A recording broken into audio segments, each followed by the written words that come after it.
आज की फिल्म देखने के बाद गाइज आपका दिमाग ज़रूर चकरा जाएगा। वीडियो एंड तक ज़रूर देखें और चैनल को सब्सक्राइब करना बिल्कुल मत भूलें। तो तैयार हो जाइए मलयालम सिनेमा का एक और आविष्कार देखने के लिए। तो शुरू करते हैं हमारी आज की फिल्म, जिसका नाम है चुरली। चुरली एक साई-फाई थ्रिलर है और फिल्म का पूरा मज़ा लेने के लिए मूवी को अच्छी तरह देखिएगा और एंड तक देखिएगा, आपको बहुत मजा आएगा। फिल्म की शुरुआत में एक औरत शाजीवन नाम के व्यक्ति को एक साधु की कहानी सुना रही होती है। यह साधु जंगल के बीचों बीच एक प्रेत आत्मा को पकड़ने निकल चलता है, जो वहां आने जाने वाले लोगों को परेशान करती है और उनका रास्ता भटका देती है। जंगल में थोड़ी दूर चलने पर साधु को एक गेंद दिखाई देती है, जिसे वो उठा के टोकरी में अपने बच्चे के लिए रख लेता है और गेंद के साथ आगे बढ़ने लगता है। थोड़ी दूर चलने पर उसे पता चलता है कि जिस चीज को उसने गेंद समझ के उठाया था वो तो कोई जानवर है, जो कि एक गेंद की शेप में वहां गोलमोल होके पड़ा हुआ था। बहुत देर तक चलने पर भी साधु को उस प्रेत आत्मा का कोई नामो निशान नहीं मिलता। ये देख के वो जानवर अपनी मदद का हाथ बढ़ाता है और उसे बोलता है कि मुझे पता है वो प्रेत आत्मा कहाँ रहती है, मैं तुम्हें रास्ता दिखा सकता हूँ। और फिर जहाँ जहाँ वो जानवर बोलता है साधु वहीं चलने लग जाता है और चलते चलते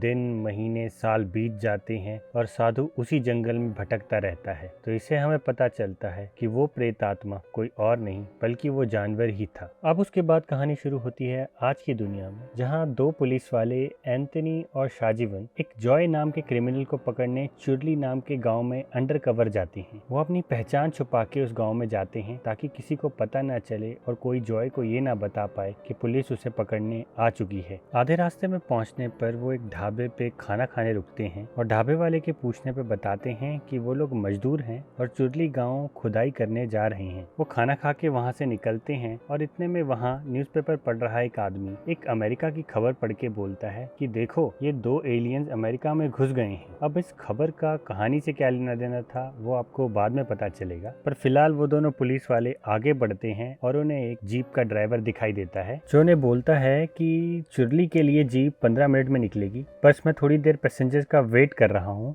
उनके आने पे हम निकल पड़ेंगे। बातों बातों में वो पूछता है आखिर तुम काम करने किसके यहाँ जा रहे हो। शाजीवन और एंथनी के पास जिसका कोई जवाब नहीं होता, इसलिए वो बोलते हैं वो खेतों में मजदूरी करने जा रहे हैं। थोड़ी देर सोचने पर ड्राइवर बोलता है कि यहाँ इतने ज़्यादा खेत तो सिर्फ थंकन के पास ही हैं, क्या तुम थंकन के यहाँ जा रहे हो?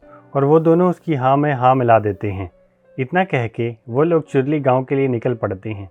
रास्ते में ड्राइवर उनसे काफ़ी हंसी खेल में बात करता है, मानो वो उन्हें पहले से जानता हो।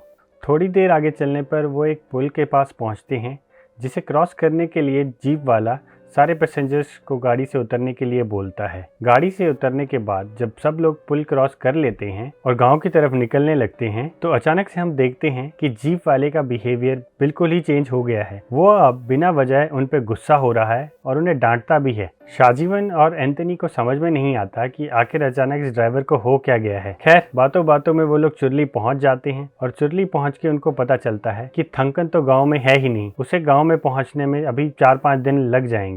जिसके बाद वहाँ पे एक शराब की दुकान चलाने वाला फिलिप नाम का आदमी उन्हें अपनी दुकान पे रख लेता है और उसके बदले में उन्हें खाना और रहने की जगह दे देता है। वो बोलता है कि तुम मेरा काम में हाथ बटाना और मैं तुम्हें रहने के लिए एक जगह दे दूंगा। क्योंकि एंथनी और शाजीवन ने जॉय को कभी नहीं देखा, उन्हें नहीं पता कि आखिर जॉय है कौन और कैसा दिखता है, इसलिए वो गांव वालों में घुल मिल जाते हैं और उनसे पता करने की कोशिश करते हैं कि आखिर जॉय है कौन जो इतने क्राइम करके इस गांव में छुप चुका है। अब वो दोनों फिलिप की दुकान पे काम करने लग जाते हैं और गांव वालों के साथ घुल मिल जाते हैं। एक दिन शाम को फिलिप की दुकान पे सारे शराबी इकट्ठा होते हैं और जम के शराब पीते हैं, जिनका साथ एंथनी भी देता है। रात को पार्टी खत्म होने के बाद शाजीवन एंथनी से बोलता है कि आखिर वो कर क्या रहा है, हम यहाँ एक क्रिमिनल को पकड़ने आए हैं, ना कि पार्टियां करने, तो वो अपने आप पे थोड़ा कंट्रोल करे। एंथनी उसकी बातों को इग्नोर कर देता है और वो दोनों सोने चले जाते हैं। अचानक रात में शाजीवन देखता है कि वो जंगल के बीचों बीच खड़ा है और उसके सामने से दो एलियन जैसे लोग निकल रहे हैं। वो ये देख के डर जाता है और अचानक नींद से उठ जाता है और उसको रियलाइज होता है कि वो तो सिर्फ एक सपना देख रहा था। ये देख के वो बाहर आता है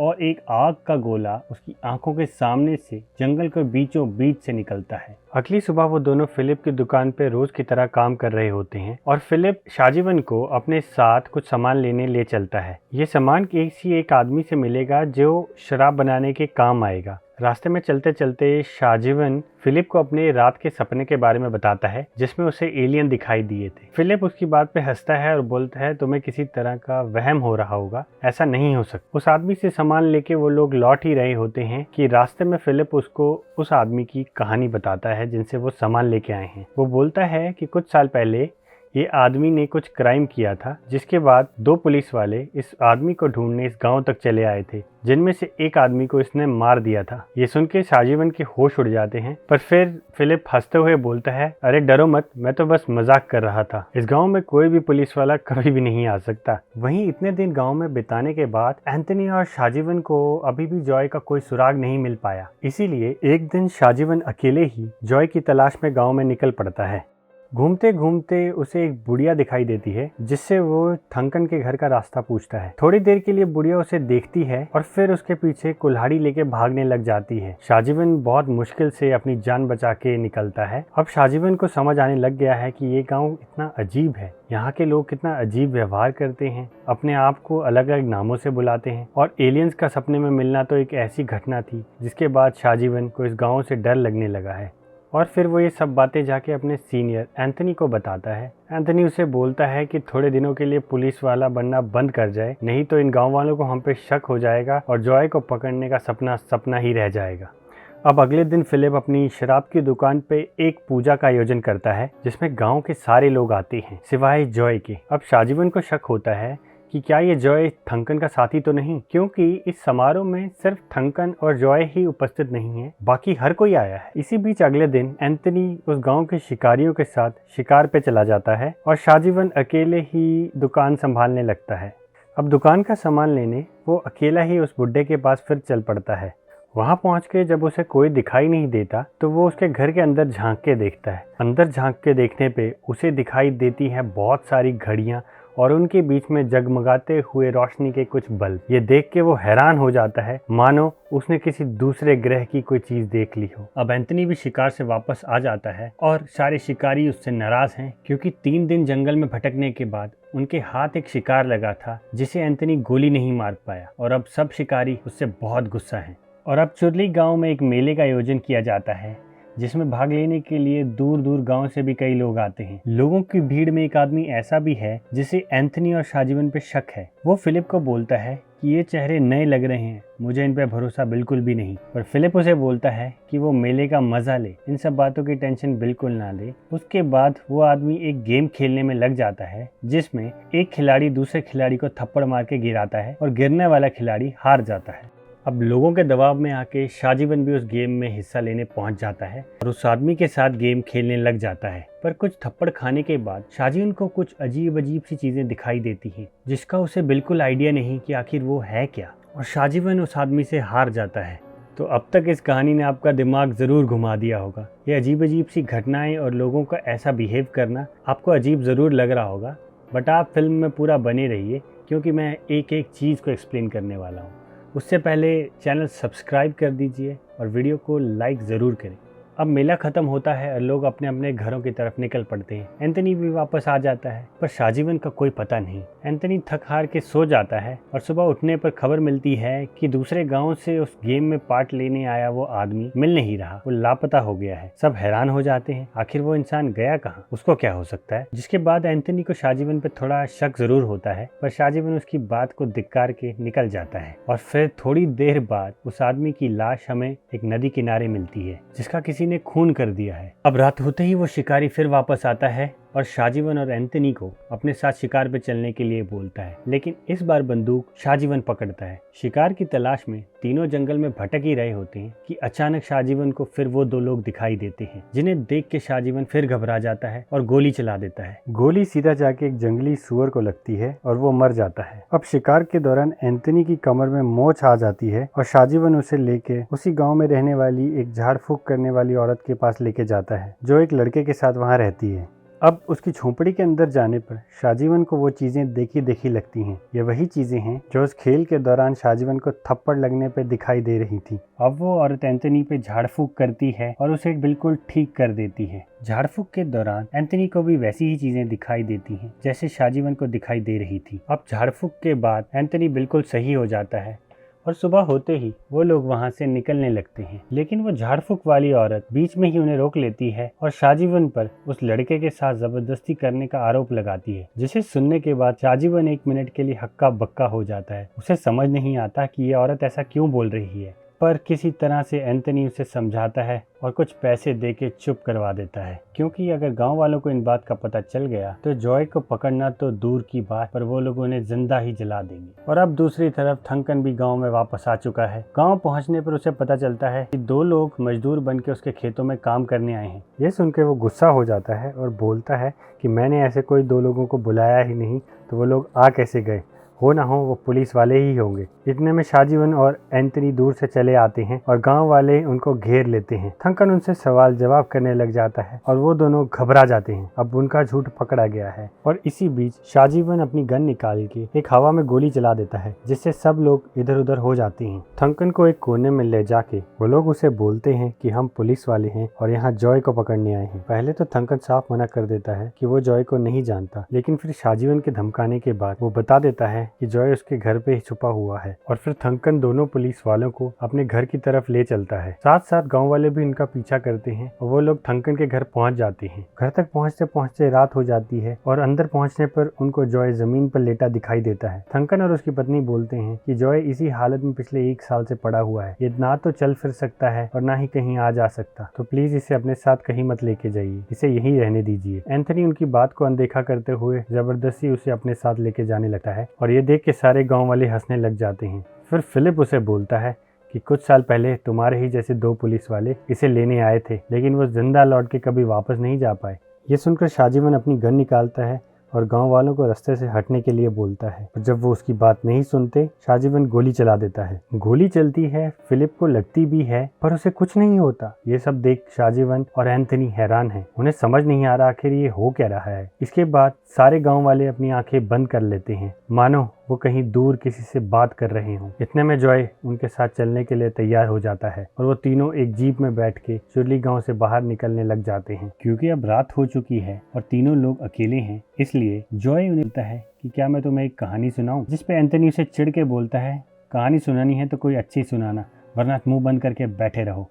जिसके बाद जॉय 2 पुलिस वालों की कहानी सुनाना शुरू करता है, जो कुछ साल पहले उसे इसी गांव में ढूंढने आए थे और इसी जंगलों के रास्तों में भटक के रह गए और आज तक घर वापस नहीं लौट पाए। ये सुन के एंथनी थोड़ा हैरान होता है और डर के जीप रोक देता है। वो शाहजीवन को बोलता है कि शाहजीवन, बहुत देर हो गई चले हुए और अभी तक वो लकड़ी का पुल नहीं आया, कहीं हम रास्ता तो नहीं भटक गए। अब दोनों समझ चुके हैं कि वो लोग रास्ता भटक गए हैं और इस जंगल में उनके पास और कोई चारा नहीं, बल्कि अब उन्हें जॉय की मदद लेनी ही पड़ेगी। जब जॉय ये सब देखता है तो वो समझ जाता है और खुद ही बोल पड़ता है कि मुझे ये रास्ता पता है, मैं आपको बताता हूँ रास्ता। जॉय का बताया हुआ रास्ता एक गोलाकार भूल भुलैया है, जिसमें वो गोल गोल घूमते रहते हैं। अब देखते ही देखते वो छोटे छोटे बल्ब एक बहुत बड़े बल्ब का आकार ले लेते हैं और उनकी आंखों के सामने एक बहुत बड़ा चांद रूपी आकार बन जाता है। अब ये सब होता देख एंथनी जीप रोक लेता है और शाहजीवन की तरफ बहुत डर से देखता है। शाहजीवन की आंखें बंद हैं, बिल्कुल वैसे ही जैसे थोड़ी देर पहले गांव वालों ने आंखें बंद की थी। और देखते ही देखते वो बड़ा चांद उनकी जीप को अपनी तरफ खींचने लग जाता है। जॉय और शाहजीवन की सीटें बदल जाती हैं और तीनों चांद के अंदर समा जाते हैं और फिल्म का बड़े अजीब तरीके से एंड हो जाता है। अब आप भी सोच रहे होंगे आखिर ये क्या हुआ, कैसा एंड हुआ भी या नहीं हुआ, कुछ समझ में तो आया नहीं, तो वो भी मैं एक्सप्लेन अभी किए देता हूँ। दरअसल ये फिल्म एक टाइम लूप पे आधारित है, जिसमें सब कुछ गोल गोल घूमता रहता है और वापस उसी पॉइंट पे आके खत्म हो जाता है। तो जो मैंने आपको स्टार्टिंग में साधु की कहानी बताई थी, ये फिल्म उसी का एक मॉडर्न वर्जन है। यहाँ कहानी में शिकार एंथनी था और शिकारी था शाहजीवन और उनका एक चारा था जॉय नाम का वो क्रिमिनल, जिसे वो ढूंढने उस गाँव में आ जाते हैं। बट अब आप सोच रहे होंगे कि शाहजीवन शिकारी कैसे हुआ, वो तो खुद एंथनी के साथ उस गाँव में आया था। तो दरअसल अगर आपको याद हो तो हमें फिल्म में कई बार दिखाया गया है कि शाहजीवन जैसे उस गांव में पहले भी आ चुका है। जैसे उस बूढ़ी औरत का शाहजीवन के पीछे दौड़ना, जैसे मानो उसने शाहजीवन को पहले भी देखा हो। शाहजीवन का उस औरत की झोंपड़ी में जाना और उसको ऐसी चीज़ें याद आना जैसे उसने पहले भी देखी हों। शाहजीवन को वो 2 एलियन रूपी लोग दिखाई देना और तो और एक पुलिस वाला होके उसका एक बंदे का मर्डर कर देना। और फिर वो झाड़ फूक वाली औरत उस पर बच्चे के साथ ज़बरदस्ती करने का आरोप भी लगाती है, तो ये सब कुछ ऐसे काम थे जो सिर्फ उस गांव में रहने वाले लोग ही किया करते थे, क्योंकि वो गांव क्रिमिनल्स और खूनियों से भरा हुआ था और वहाँ पे सब अपराधी ही रहते थे। इससे हमें पता चलता है कि शाहजीवन हो ना हो उस गांव में पहले भी आ चुका है और उस गांव में रहने वाले लोगों की तरह ही है और अगला शिकार ढूंढने के लिए वो उस गांव से बाहर निकला है। तो जब ऐसा है तो शाहजीवन वहाँ पहली बार कैसे पहुंचा? याद है जॉय को पकड़ने 2 पुलिस वाले आए थे, ये सब लोग कह रहे हैं। उनमें से एक पुलिस वाला शाहजीवन था जो वहाँ आ चुका था और उन गाँव वालों की शक्तियों के अंदर समा चुका था और उन्हीं जैसा बन के वापस अगला शिकार ढूंढने निकल गया था। अब शाहजीवन के बारे में तो सारे गांव वालों को पता था, लेकिन वो फिर भी एक्टिंग करते हैं जैसे उन्हें कुछ ना पता हो, क्योंकि उनका अगला शिकार तो एंथनी है और जब एंथनी इस भूल भुलैया के जाल में फंस जाएगा तो अगली बार एंथनी बाहर जाएगा और नया शिकार ढूंढ के गांव में लाएगा। इसके बाद ये चक्कर ऐसे ही चलता जाएगा, चलता जाएगा, चलता जाएगा और सब उस साधु की तरह इस चुरली गांव की मायाजाल में फंस के रह जाएंगे। तो फिल्म की एक्सप्लेनेशन तो यहीं पे ख़त्म होती है एंड आई एम श्योर आपका दिमाग चकरा गया होगा। पसंद आई हो तो लाइक ज़रूर करना और सब्सक्राइब करके बता देना कि आपको चैनल कितना पसंद है।